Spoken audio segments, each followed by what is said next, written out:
नमस्कार जी, जय श्री कृष्णा जी, राम राम जी, राधे राधे जी। चलिए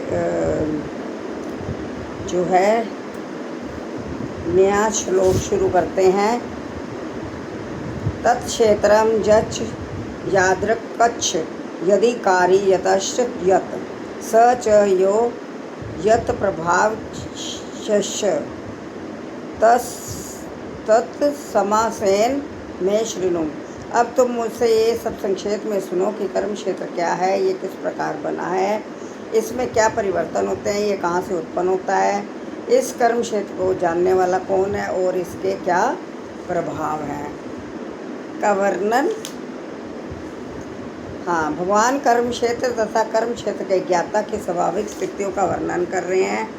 मनुष्य को ये जानना होता है कि ये शरीर किस प्रकार बना हुआ है, ये शरीर किन पदार्थों से बना हुआ है, ये किसके नियंत्रण में कार्यशील है, इसमें किस प्रकार परिवर्तन होते हैं, ये परिवर्तन कहाँ से आते हैं, ये कारण कौन से हैं, आत्मा का चरम लक्ष्य क्या है तथा आत्मा का वास्तविक स्वरूप क्या है।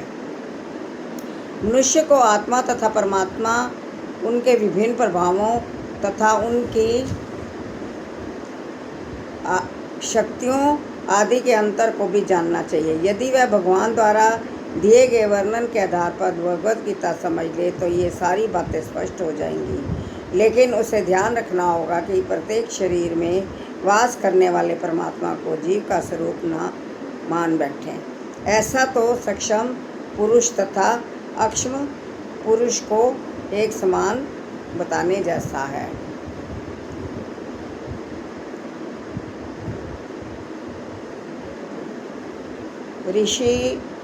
ऋषि भी वर हुदा गीतम छंदो विविध है पृथक ब्रह्मसूत्र पदे चैव हेतु मदे विनिर्दिष्टः। विभिन्न वैदिक ग्रंथों में विभिन्न ऋषियों ने कार्यकलापों के क्षेत्र तथा उन कार्यकलापों के ज्ञाता के ज्ञान का वर्णन किया है। इसे विशेष रूप से वेदांत सूत्र में कारण के समर्थक समेत प्रस्तुत किया गया है। इस ज्ञान की व्याख्या करने में भगवान कृष्ण सर्वोच्च प्रमाण है। फिर भी विद्वान तथा प्रामाणिक लोग सदैव पूर्ववर्ती आचार्यों का साक्ष्य प्रस्तुत करते हैं। कृष्ण आत्मा तथा परमात्मा की द्वैतता तथा अद्वैतता संबंधी इस अति विवादपूर्ण विषय की व्याख्या वेदांत नामक शास्त्र का उल्लेख करते हुए कर रहे हैं, जिसे प्रमाण माना जाता है। सर्वप्रथम वे कहते हैं यह विभिन्न ऋषियों के मतानुसार है। जहाँ तक ऋषियों का संबंध है, श्री कृष्ण के अतिरिक्त व्यासदेव महान ऋषि हैं और वेदांत सूत्र में द्वैत की भली भांति व्याख्या हुई है।